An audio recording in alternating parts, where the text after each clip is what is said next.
नमस्कार दोस्तों, मानवी क्लासेस में आप सभी का स्वागत है।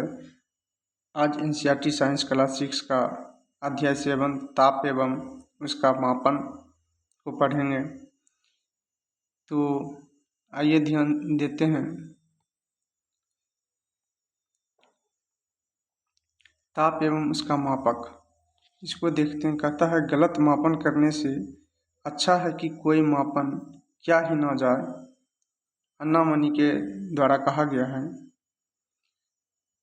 अब इसको देखते हैं। कहता, लंबोक और उसकी बड़ी बहन फिवोन शिलांग में रहते हैं। एक दिन दोनों भाई बहन विद्यालय से घर आए। उन्होंने देखा कि उनके माता पिता काम पर गए हुए हैं। लंबोक ने अपनी बहन से कहा कि उसे ज्वर का आभास हो रहा है। फिवोन ने उसका माथा स्पर्श किया तो उसे लगा कि छोटे भाई को ज्वर यानी कि बुखार के बारे में बता रहा है हो सकता है। इसकी पुष्टि करने के लिए उसने अलमारी से तापमापी थर्मामीटर निकाला कि बुखार चेक करने के लिए हम थर्मामीटर का प्रयोग करते हैं। उसने तापमापी का अग्रभाग टिप साबुन और जल से धोया और लंबोक का ताप मापा। तापमान का पाठ्यांक पढ़ने से उनको राहत मिली कि उसके शरीर का ताप सामान्य था। उसने तापमापी का अग्रभाग पुनः धोया, सुखाया और वापस रख दिया। तब उसने लंबोक से कहा कि वह विद्यालय की वर्दी बदलकर भोजन कर ले, तत्पश्चात कुछ समय आराम करे।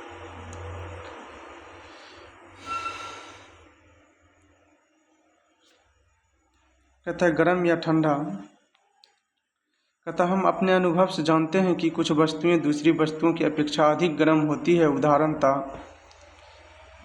ग्रीष्मकाल में किसी नल से लिया गया जल किसी मटके अथवा किसी परिस्थिति रेफ्रिजरेटर यानी फ्रिज से लिए गए जल की अपेक्षा अधिक गर्म हो सकता है। हम यह केवल जल के दोनों नमूनों के स्पर्श मात्र से ही अनुभव कर सकते हैं, परंतु क्या हम सदैव अपनी स्पर्श इंद्रियां या पर विश्वास कर सकते हैं? आइए इस बात का पता लगाएं। कहता, आइए जांच करें। कहता, चित्र 7.1 में दर्शाए अनुसार 3 बड़े पात्र लीजिए। इनको क, ख, ग में नामकरण कीजिए। कहता, पात्र क में गर्म जल, पात्र ख में नल का जल और पात्र ग में बर्फ डालकर ठंडा किया गया जल लीजिए। कहता, हम यह क्रियाकलाप 2 भागों में संचित करेंगे, पूर्वानुमान एवं प्रक्षेपण। पहले पूर्वानुमान कीजिए कि आप क्या अनुभव करेंगे यदि आप अपना दाहिना हाथ पात्र क में एवं बायां हाथ पात्र ग में डुबोएंगे और 1-2 मिनट तक दोनों हाथ पात्रों में डूबे रहने दें और फिर पात्र क एवं ग में से अपने हाथ बाहर निकालकर दोनों हाथ एक साथ पात्र ख में डुबाएंगे। देखिए, जल में हाथ डुबोकर जल के गर्म या ठंडा होने की अनुभूति को ये दिखा रहा है। कहता, पात्र ख में डुबोने पर मेरा दायां हाथ क्या अनुभव करेगा? जिसमें ठंडा है वो ठंडा अनुभव करेगा और जिसमें गर्म है वो गर्म अनुभव करेगा।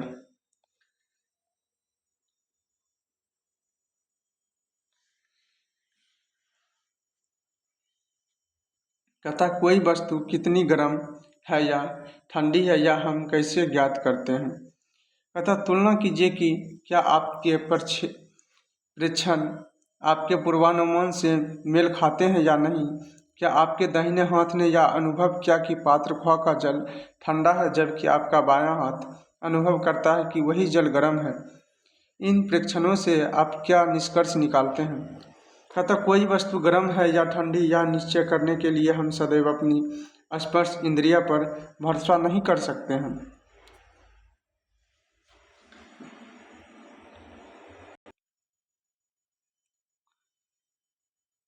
कहता है 7.2 में ताप।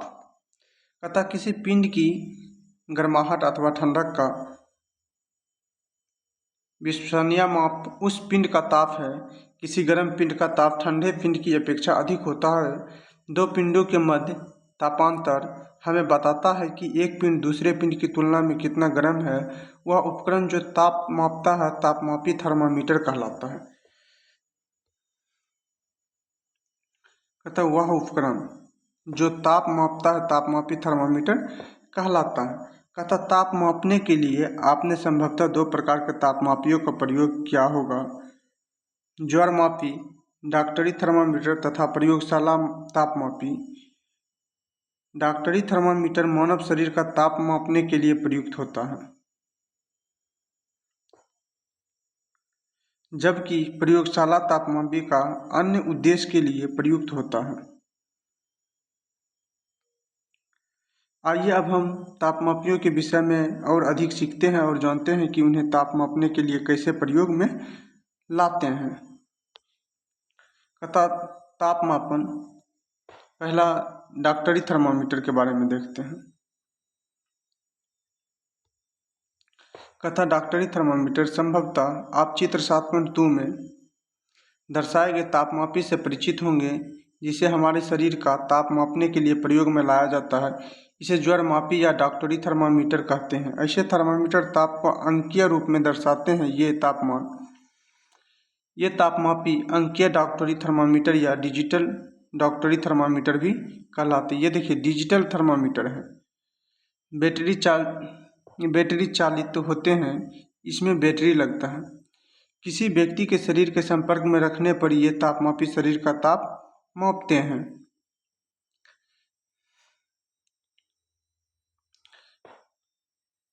कहता ताप मापने के लिए डॉक्टरी थर्मामीटर से सामान्यतः उपयोग किए जाने वाले मापक्रम सेल्सियस स्केल है। जो हम डॉक्टरी थर्मामीटर का यूज करते हैं वह सेल्सियस स्केल है। इस मापक्रम पर ताप का मात्रक डिग्री सेल्सियस है, जिसे डिग्री सी से दर्शाया जाता है। कहता प्रारंभ में शरीर का ताप मापने के लिए पारे के तापमापी मरकरी थर्मामीटर का प्रयोग किया जाता था।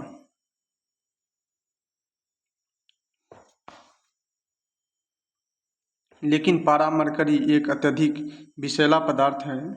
देखिए मरकरी जो है एक विषैला पदार्थ है और दुर्घटनावश यदि तापमापी टूट जाता है तो पारे का व्यवस्थित रूप से निपटान कठिन होता है। अगर ये टूट गया तो ये बहुत हानिकारक होता है। कहता है इसमें देखिए ये थर्मामीटर जो है इसमें ये थर्मामीटर में पारा भरा हुआ रहता है, जिसमें कि डिग्री सेल्सियस और फ़ारेनहाइट का तापमान दिया हुआ है। देखिए यहाँ लिखा हुआ डिग्री सेल्सियस, यहाँ नीचे फ़ारेनहाइट। कहता है देखिए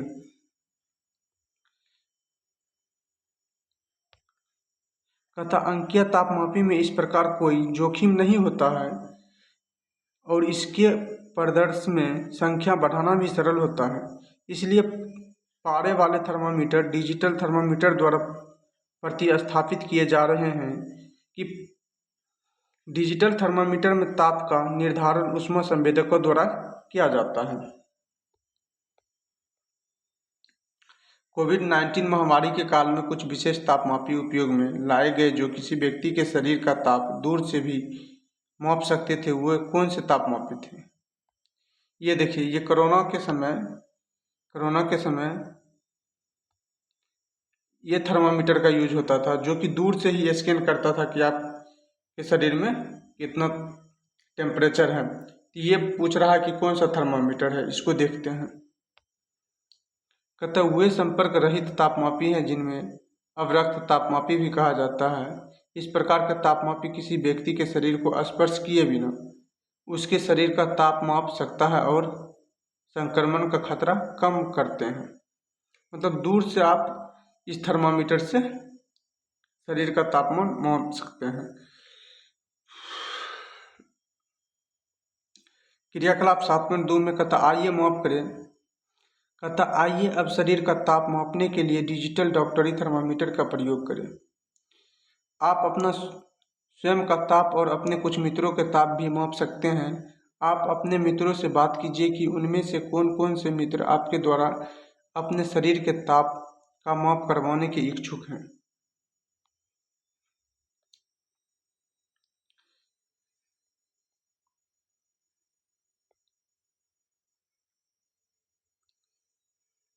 अतः अपने हाथ और अंकीय तापमापी का अग्रभाग टिप साबुन और जल से धोइए।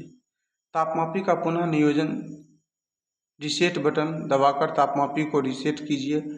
कहने का मतलब है कि जो तापमाप पे अंकित है या अभी का टेम्परेचर कितना है उसको आप रिसेट कर दें और फिर आप अपने बॉडी में लगाए। तापमापी जीभ के नीचे रखकर मुंह बंद कीजिए। आप एक इससे भी बुखार चेक कर सकते हैं इस तरह से। तापमापी का अग्रभाग जीभ के नीचे रखने के पश्चात बीप की ध्वनि आने या प्रकाश के चमकने तक प्रतीक्षा कीजिए। मुंह से तापमापी निकाल लीजिए और अंकीय प्रदर्शन पर ताप पढ़िए। तालिका 7.1 में आप अंकित कीजिए। तापमापी का अग्रभाग साबुन और जल से साफ कीजिए और सुखा लीजिए।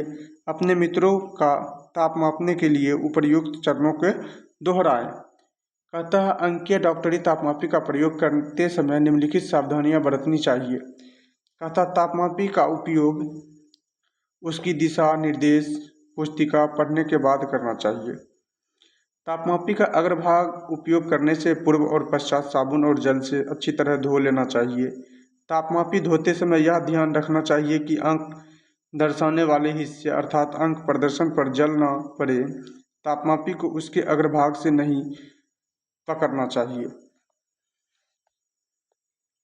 अब इस तालिका में आप नाम लिखिए और उसका टेम्परेचर देखिए कितना है, उसको लिखना है।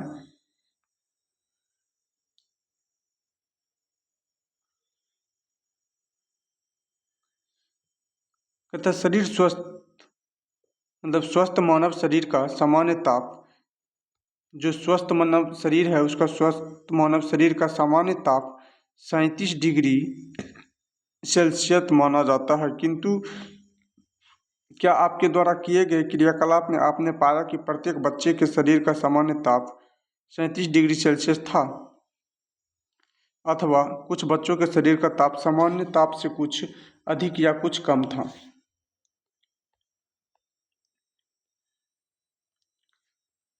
अतः प्रत्येक व्यक्ति का ताप 37 डिग्री सेल्सियस नहीं हो सकता है।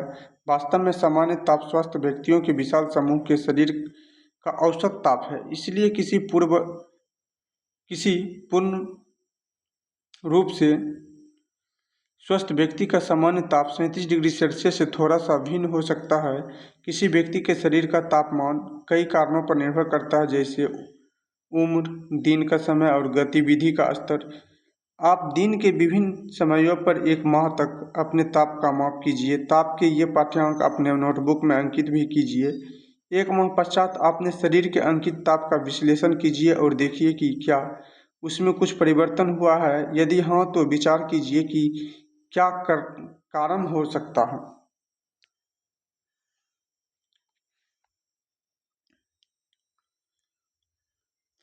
मानव शरीर का ताप सामान्यतः 35 डिग्री सेल्सियस से नीचे और 42 डिग्री सेल्सियस से ऊपर नहीं जाता है। इसको नोट करना है। जो मनुष्य का तापमान होता है वो 35 डिग्री सेल्सियस से नीचे नहीं जाता और 42 डिग्री सेल्सियस से ऊपर नहीं जाता। अतः छोटे बच्चे और वृद्धों के शरीर का ताप मापने के लिए अंकीय तापमापी कांख में बांह के नीचे भी रखा जा सकता है। इस प्रकार मापा गया ताप शरीर का वास्तविक ताप से 0.5 डिग्री सेल्सियस से 1 डिग्री सेल्सियस तक कम होता है।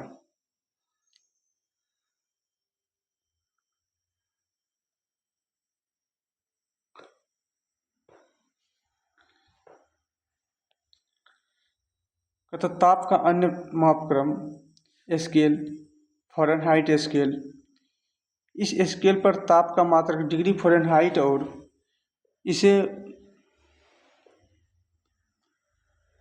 F से दर्शाया जाता है। सेल्सियस स्केल पर मापा गया ताप 37 डिग्री सेल्सियस, फ़ारेनहाइट स्केल पर 98 फ़ारेनहाइट के तुल्य से अधिक।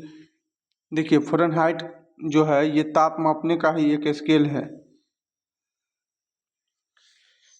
अधिकतर वैज्ञानिक अध्ययनों में फ़ारेनहाइट स्केल का उपयोग नहीं किया जाता है। वैज्ञानिक कार्य के लिए ताप का एक अन्य स्केल उपयोग में लाया जाता है जिसे केल्विन स्केल कहते हैं। वैज्ञानिक स्केल में हम केल्विन का यूज करते हैं। इस स्केल पर ताप का मात्रक केल्विन है,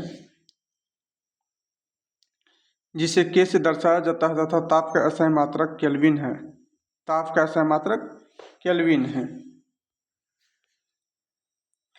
तीनों ही ताप मापकरों के नाम उन्हें विकसित करने वाले वैज्ञानिकों सेल्सियस, फ़ारेनहाइट एवं केल्विन के नाम पर रखा गया है। ये जो तापक्रम मापने की इकाई है, ये तीनों जो है इसके वैज्ञानिक नाम पर रखा गया है। तापक्रमों को ये नाम इन वैज्ञानिकों के सम्मान में दिए गए हैं। हम सेल्सियस स्केल पर ताप केल्विन स्केल में निम्नलिखित परिवर्तन कर सकते हैं। केल्विन स्केल पर तापमान सेल्सियस स्केल पर तापमान प्लस 273.5 होता है।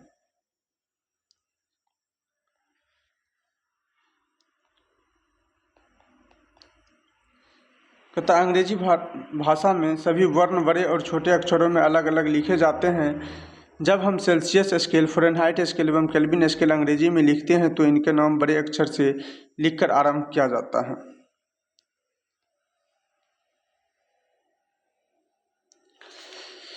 ताप मात्रकों के नामों में डिग्री तो छोटे अक्षरों में ही लिखा जाता है, डिग्री जो लिखते हैं छोटे अक्षर में, लेकिन सेल्सियस एवं फ़ारेनहाइट बड़े अक्षर से प्रारंभ करके लिखे जाते हैं, किंतु केल्विन मात्रक में केल्विन छोटे अक्षर से शुरू करके ही लिखा जाता है। केल्विन जो है छोटे अक्षर से शुरू करके लिखा जाता है और सेल्सियस, फ़ारेनहाइट बड़े अक्षर में। ताप के इन मात्रकों के स्केल सेल्सियस, फ़ारेनहाइट, केल्विन अंग्रेजी के बड़े अक्षर के दर्शाए जाते हैं। ध्यान दीजिए कि डिग्री का संकेत ये डिग्री के साथ नहीं लिखा जाता है और वाक्य के अंत के अलावा अन्य संकेतों के बाद कहीं भी बिंदु नहीं लगाया जाता है। ताप के विषय में लिखते समय अधिक अंक की संख्या और मात्रक के मध्य सदैव एक रिक्त स्थान छोड़ा जाता है। अंग्रेजी में 1 डिग्री सेल्सियस से अधिक ताप बहुवचन में व्यक्त करने के लिए मात्रक के पूर्ण नाम को डिग्रीज सेल्सियस लिखा जाता है, किंतु हिंदी में डिग्री सेल्सियस ही लिखा जाएगा। क्या डॉक्टरी थर्मामीटर का उपयोग उबलते जल अथवा बर्फ का ताप मापने के लिए किया जा सकता है? नहीं, उबलते जल और बर्फ का तापमान डॉक्टरी थर्मामीटर की मापन सीमा के बाहर है।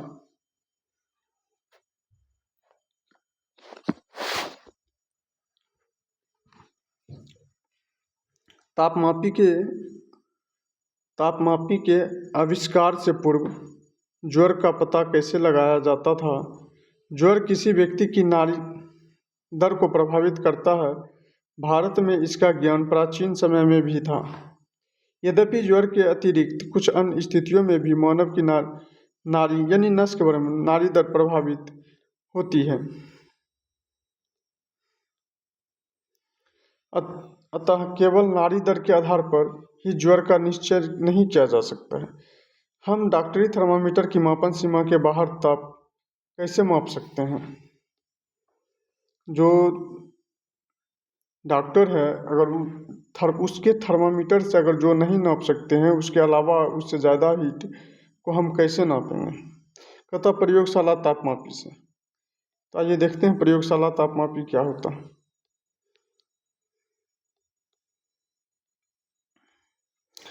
प्रयोगशाला तापमापी प्रयोगशाला तापमापी कई प्रकार के होते हैं, किंतु आपके विद्यालय की प्रयोगशाला में उपलब्ध प्रयोगशाला तापमापी संभवतः चित्र 7.3 में दर्शाए गए हैं तापमापी के समान हो सकती है। यह एक कांच की बंद मुंह वाली लंबी, संकरी और एक समान व्यास की नली होती है। इस नली के एक सिरे पर बल्ब होती है जिसमें द्रव भरा होता है। बाहर से देखने पर नली में बल्ब के ऊपर द्रव का एक संकीर्ण स्तंभ देखा जा सकता है। नली के साथ साथ सेल्सियस स्केल अंकित होता है। ताप में परिवर्तन के साथ द्रव स्तंभ नली में बढ़ता या घटता है। सेल्सियस स्केल का वह चिन्ह जिससे द्रव स्तंभ का शीर्ष स्तर मेल खाता है ताप का पाठ्यांक होता है। अतः प्रयोगशाला तापमापी में प्रयोग द्रव्य सामान्यतः अल्कोहल देखने की सुविधा के लिए प्रायः लाल रंग से मिश्रित अथवा पारा मरकरी होता है।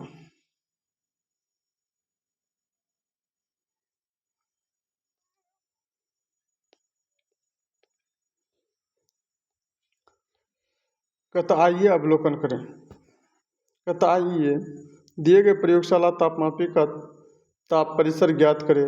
एक प्रयोगशाला तापमापी लीजिए और उसका सावधानीपूर्वक अवलोकन कीजिए। निम्नलिखित मान अंकित कीजिए। यह कितना न्यूनतम ताप माप सकता है, यह कितना अधिकतम ताप मान सकता है, अतः इस तापमापी का परिसर है। अतः प्रयोगशाला तापमापी का उपयोग करते समय निम्नलिखित सावधानियां रखनी चाहिए। इसका सावधानी से उपयोग करें। यदि हम किसी कठोर वस्तु से टकरा जाए तो यह टूट सकता है। इसे बल्ब से पकड़कर न उठावे। जिधर बल्ब लगा हुआ उधर नहीं पकड़ने के लिए बोल रहा है।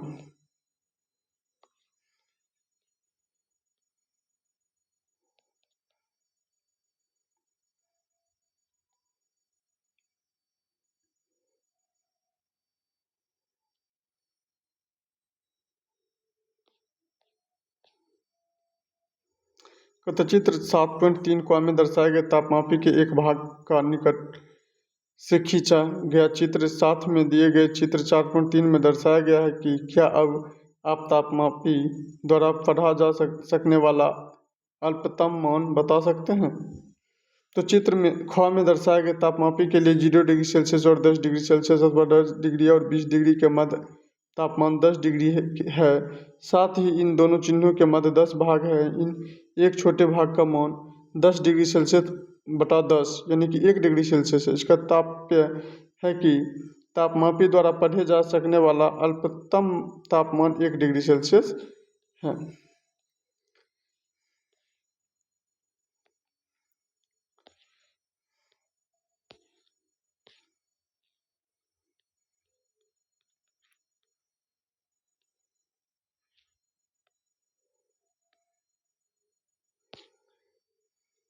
ये देखिए प्रयोग करके यहाँ दिखा रहा है कि स्केल कैसे मीटर का प्रयोग होता है।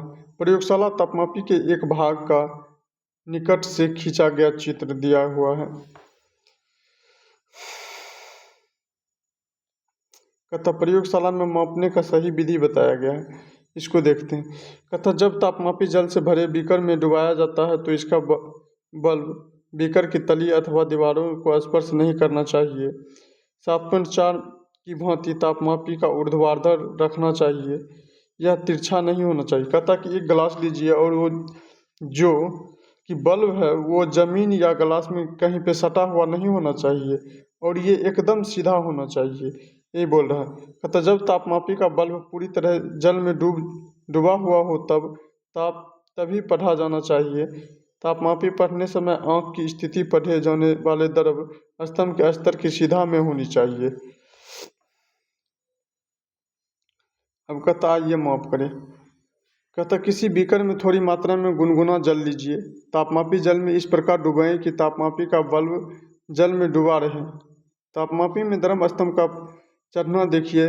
तब तक प्रतीक्षा कीजिए जब तक कि तापमापी में द्रव स्तंभ चढ़ना बंद न कर दे। अब तापमापी का पाठ्यांक नोट कीजिए। अधिक समय तक प्रतीक्षा मत कीजिए अन्यथा जल ठंडा होने शुरू हो जाएगा।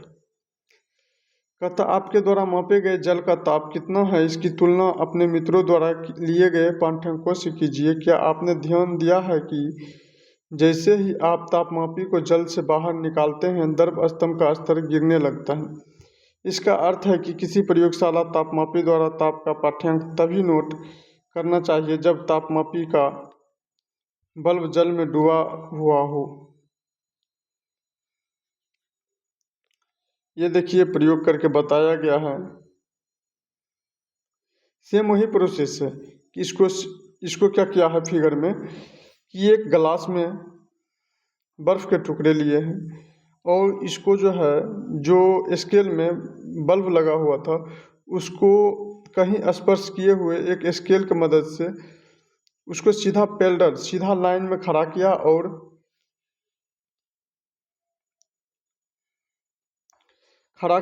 कहीं टच होने ना दिया, जिससे कि इससे पता चलता है कि पारा कितना ऊपर चढ़ रहा है। गर्म उबलता जल है एक जगह बर्फ़ है। दोनों में जो लिखा हुआ ऊपर है सेम प्रोसेस दोहरा रहा है यहाँ पे। अब देखिए यहाँ पे तुलना करके बताया है कि कितना टेम्परेचर का अगर विफान नापा है, उसको उबलते जल का तापमान कितना आया है कौन, तो 1 डिग्री सेल्सियस तक आगे पीछे होते रहता है। अब देखते हैं हम लोग वायु का ताप क्या है, कैसे मापते हैं। कहता आपने अपने विद्यालय की प्रयोगशाला में चिकित्सक के क्लिनिक में तथा अस्पतालों की दीवारों पर तापमापी लटका हुआ देखा होगा, जैसे कि चित्र 7.5। ये देखिए तापमापी दिखा रहा है, आपके दीवार में लटका होगा, ये रहा। ये तापमापी कक्ष के ताप का लगभग मान बताते हैं। इन्हें कक्ष तापमापी कहा जाता है। क्या आपने समाचार पत्रों या टीवी के समाचारों में या इंटरनेट पर मौसम पूर्वानुमान देखा है? इनमें प्रत्येक दिन के अधिकतम और न्यूनतम वायु ताप की जानकारी दी जाती है।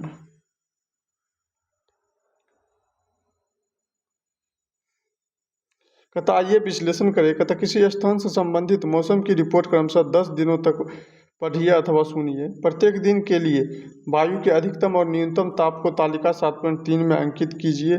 तालिका 7.3 में अंकित डाटा का विश्लेषण कीजिए। ये देखिए 7.3 है, इसमें आप 10 दिन तक का न्यूनतम तापमान बता सकते हैं, कितना था कितना नहीं है, उसी के बारे में आपको यहाँ पे देख के लिखना है। आइए देखते हैं वैज्ञानिक के परिचय। कहता अन्ना मनी एक वैज्ञानिक है। कहता अन्ना मनी एक भारतीय वैज्ञानिक थी जिन्होंने भारत की मौसम विदुषी के नाम से जाना जाता है। तो अन्ना मनी को हम किस नाम से जाने जाते हैं? भारत के अन्ना मनी भारतीय वैज्ञानिक थी जिन्होंने भारत में मौसम विदुषी के नाम से जाना जाता है। इन्होंने कई मौसम माप उपकरणों का आविष्कार की और निर्माण किया, जिसके कारण इन उपकरणों के प्रति भारत की अन्य राष्ट्रों पर निर्भरता कम हुई। उन्होंने भारत में पवन ऊर्जा और सौर ऊर्जा के उपयोग की संभावनाओं पर भी खोजबीन की। इससे भारत नवीनीकरणीय ऊर्जा के क्षेत्र में विशेष के अग्रणी राष्ट्रों में सम्मिलित हो गया। अब देखिए प्रमुख शब्द दिया हुआ जो हर एक जगह। आइए सारांश देखते हैं। इसका सारांश बहुत ज़्यादा नहीं है क्योंकि चैप्टर में पॉइंट ही बहुत कम बन रहा था। कहता किसी वस्तु का ताप बताता है कि वह कितनी गर्म या ठंडी है। ताप से ही हम पता करते हैं कि वह कितना गर्म है कितना ठंडा है। कहता सर्वाधिक उपयोग में लाए जाने वाले 3 तापक्रम हैं जो कि अधिकतर यूज होता है। 3 तापक्रम, एक सेल्सियस स्केल होता है, एक फ़ारेनहाइट होता है, एक केल्विन होता है। इन मापक्रमों में ताप के मात्रक हैं। कहता डिग्री सेल्सियस से, जिसे डिग्री से दर्शाया जाता है, डिग्री फ़ारेनहाइट जिसे F से दर्शाया जाता है, तथा केल्विन जिसे K से दर्शाया जाता है। ताप का ऐसा मात्रक केल्विन होता है। कहता डॉक्टरी थर्मामीटर का उपयोग मानव शरीर का ताप मापने के लिए किया जाता है। स्वस्थ वयस्क मानव शरीर का तापमान सामान्य तापमान 37 डिग्री सेल्सियस या 98.6 डिग्री फ़ारेनहाइट होता है। प्रयोगशाला तापमापियों का ताप परिसर मापन सीमा प्रायः -10 डिग्री सेल्सियस से 110 डिग्री होता है।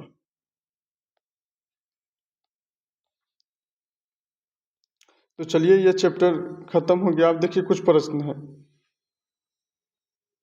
कहता किसी स्वस्थ मानव शरीर का सामान्य ताप लगभग कितना होता है?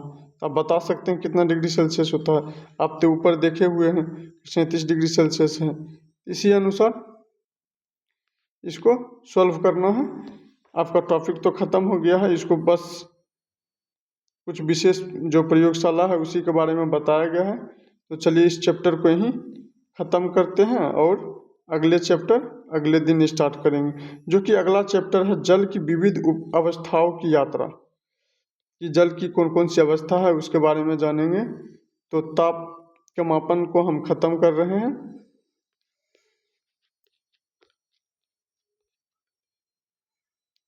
तो आप सभी को धन्यवाद। एनसीईआरटी की बुक हमने लाइन बाय लाइन पढ़ा रहे हैं, जिसमें कि आपको जहाँ जहाँ मेन टॉपिक बनता है उस टॉपिक को हम हाइलाइटर से यूज करते हैं और उसको हाईलाइट करते हैं, जो आपके लिए बहुत ज़रूरत की चीज़ है। अगर आप जो हाइलाइटर किया हुआ है उसको भी पढ़ लेंगे तो आपको आसानी से एनसीईआरटी समझ में आ जाएगी। धन्यवाद। एनसीईआरटी आपको हम मानवी क्लासेस के यूट्यूब चैनल पे ही अपलोड करते हैं, जिससे कि आप लोग लाइक शेयर और सब्सक्राइब करना ना भूलें, और जिससे आपको सबसे पहले वीडियो आपके पास पहुंच जाएगी। चलिए धन्यवाद।